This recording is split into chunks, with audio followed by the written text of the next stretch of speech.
आप क्योंकि बनारस से आते हैं, इसलिए आपसे विशेष उम्मीद है कि आप जो है इस प्रश्न के ऊपर अंतर्दृष्टि अपनी डालेंगे। जी सर, देखिए, जब भारत की बात होती है, ये युगों से ये भारत एक बौद्धिक देश माना जाता था और यहाँ का प्रतिनिधि जाकर के विवेकानंद जी ने वहाँ झंडा गाड़ दिया। अकेले माना जा रहा था क्या है, या अगर हम देखें तो यहाँ लोग उम्मीद करते हैं कि पंडित नेहरू जैसी कोई बात आएगी, मोरारजी देसाई जैसी कोई बात आएगी, इंदिरा गांधी जैसी कोई बात आएगी, राजीव गांधी जैसी कोई बात आएगी। लेकिन ये एक विडंबना ही है कि इस समय हमारे देश का प्रतिनिधित्व मोदी करते हैं और मोदी के अलावा बाहर भी बात रखने के लिए कोई नहीं जाता है।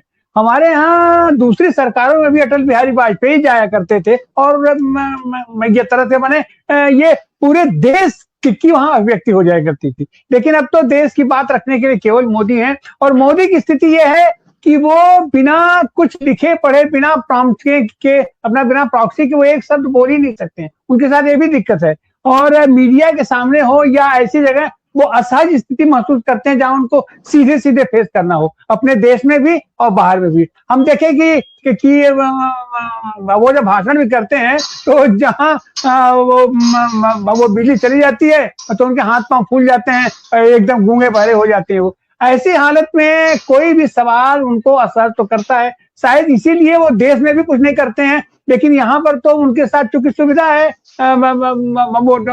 वो टेलीप्रॉम्प्टर लेकर के बैठ जाते हैं या ऐसे लोगों को बुला लेंगे, अक्षय कुमार को बुला लेंगे, उनको बुला लेंगे, आम कैसे खाते हैं, ये कैसे खाते हैं, इतनी ऊर्जा आपके पास कहाँ से आ जाती है, और तो अपना ये सब सवालों का जवाब। लेकिन जब आप ओपन प्रेस में जाते हैं तो जो भी पत्रकार है, छोटा से छोटा पत्रकार भी हो, तो वो दुनिया की खबर रखता है और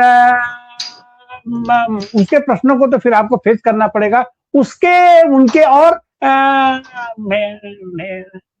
एक ही पत्रकार नहीं होते हैं, जितने पत्रकार हैं सब के सब अपने फील्ड के माहिर पत्रकार होते हैं। तो उनको फेस करने के लिए तो निश्चित रूप से उस तरीके की मेधा चाहिए, सर्वांगीण अपना व्यक्तित्व चाहिए, वो चीज इनमें है नहीं। तो फल ये होता है कि ये मोदी मोदी मोदी करके जो गोदी मीडिया लेकर के जाते हैं, ये उन्हीं को लेकर के। अब जैसे वहां के पत्रकार है, अब ये लोग नॉर्वे में तो कुछ नहीं कर पाए, अब यहाँ करके नॉर्वे में तो चीन की प्रॉक्सी है और तो जासूस है, वो तो भारत का विरोध करता है। ये अनाप शनाप तरीके से बातों को, उसको जो असली चीज है, जो उसने एक बात कहा, उस बात का जवाब न तो वहां दिया गया और न तो यहाँ दिया गया, न तो यहाँ आने वाले दिन में भी दिया जाएगा कि आखिर आप मानवाधिकार का यहाँ पर एक समुदाय विशेष के लोग असुरक्षित क्यों हैं। और अगर हम आपका साथ दें तो केवल आर्थिक रूप से आप केवल धंधा करने के लिए आ रहे हैं, आप केवल बिजनेस करने के लिए आ रहे हैं, या हमारी सामाजिक समरसता भी होगी।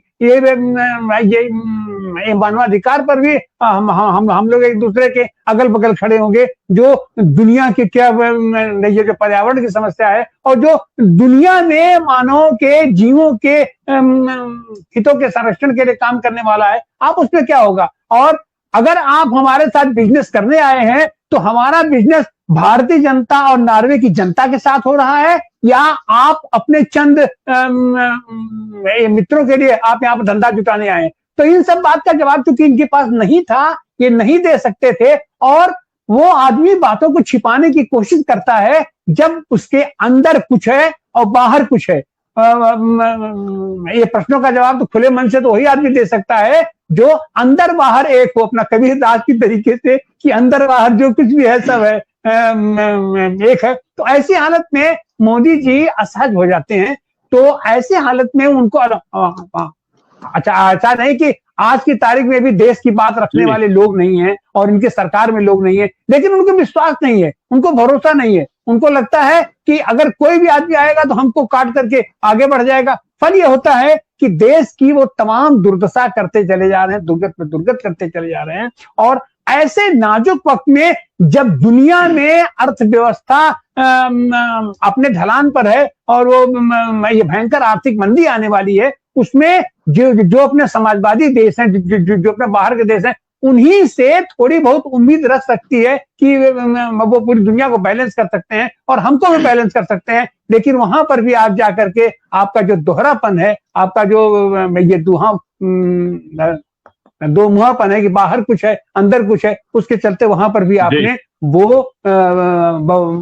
वो अवसर भी आपने खो दिया। और अपना फल ये है कि आप जो डूबते हुए नाव की आप सवारी करना चाह रहे हैं, आप अपने पूरे देश को आप डुबाने के लिए और उसके लिए आप पूरे देश को बाध्य कर रहे हैं।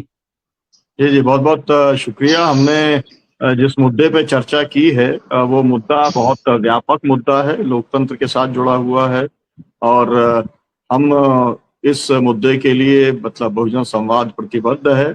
और जिस तरीके से गोदी मीडिया उनको एक तरीके से हैकल करने की कोशिश कर रहा है, उनके ऊपर मडस्लिंगिंग करने की कोशिश कर रहा है, कीचड़ उछालने की कोशिश कर रहा है, बहुजन संवाद के तौर पर हम उसकी निंदा करते हैं। सवाल पूछने का किसी भी पत्रकार को पूरी दुनिया के अंदर अधिकार है।